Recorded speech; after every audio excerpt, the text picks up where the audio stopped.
আমি সাবধান করতে চাই যে জুলাইয়ের প্রজন্ম আছে তারা কাউকে ভয় পায় না। এই জুলাই প্রজন্ম আমরা রক্ত দিতে শিখে গেছি, আমরা কাউকে ভয় পাই না। ইতিমধ্যে আমরা যতগুলো রিপোর্ট দেখেছি, গোয়েন্দার থেকে বিভিন্ন রিপোর্ট এসেছে এবং বিভিন্ন ফ্যাক্ট, যে রিপোর্টগুলো এসেছে ফ্যাক্ট চেকারদের, সেখানে ইতিমধ্যে যে তথ্যগুলো এসেছে সেগুলো আমরা দেখতে পেয়েছি ফেসিবাদের দূষণরা এই ষড়যন্ত্র এবং চক্রান্ত করেছে এবং উসমান হাদি ভাইয়ের উপর যে হামলা, সে হামলার সাথে তারা জড়িত আছে। এবং একই সাথে সেটা আমরা বলতে চাই, বাংলাদেশের যে পুলিশ প্রশাসন আছে, যে ইন্টেলিজেন্স আছে, তারা কি করেছে? এই যে বারবার ষড়যন্ত্র এবং চক্রান্ত হচ্ছে, তাদের কাছে তো রিপোর্ট থাকার কথা। আমাদের কাছে মনে হচ্ছে এই ফেসিবাদের দোসররা তারা এখন পর্যন্ত পুলিশের মধ্যে আছে, তারা হচ্ছে এখন পর্যন্ত অ্যাডমিনিস্ট্রেশন আছে, এখন পর্যন্ত সচিবালয় আছে, এখন পর্যন্ত বিশ্ববিদ্যালয় আছে, সেখানে বসে তারা বিভিন্ন ধরনের ষড়যন্ত্র এবং চক্রান্ত করছে। ফেসিবাদের দোসর যারা আমার উসমান শরীফ হাদি ভাইকে হামলার পর এই যাদেরকে এক্সিট দেওয়ার চেষ্টা করে, যারা এই খুনি হাসিনা এবং তার দোসরদেরকে এক্সিট দেওয়ার চেষ্টা করে এবং তাদের পক্ষে জনমত উৎপাদন করার চেষ্টা করে, তাদের বিরুদ্ধে আমাদের সতর্ক থাকতে হবে, তাদের বিরুদ্ধে আমাদের প্রতিরোধ জারি রাখতে হবে।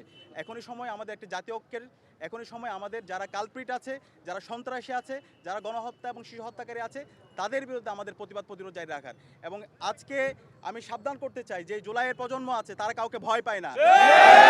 এই জুলাই প্রজন্ম আমরা রক্ত দিতে শিখে গেছি, আমরা কাউকে ভয় পাই না।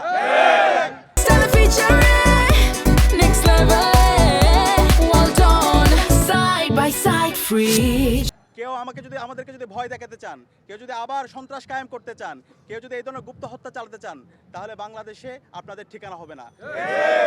সকল ষড়যন্ত্র চক্রান্তকে নস্যাৎ করে দিবে।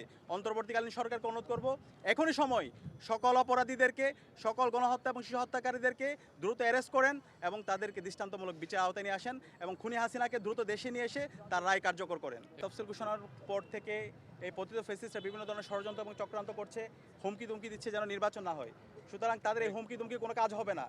এই জায়গায় নির্বাচন কমিশনের এবং অন্তর্বর্তীকালীন সরকারের দায়িত্ব হচ্ছে নাগরিকের নিরাপত্তা ইনশিওর করা এবং একটি ফ্রি ফেয়ার ক্রেডিবল ইলেকশন আয়োজন করা।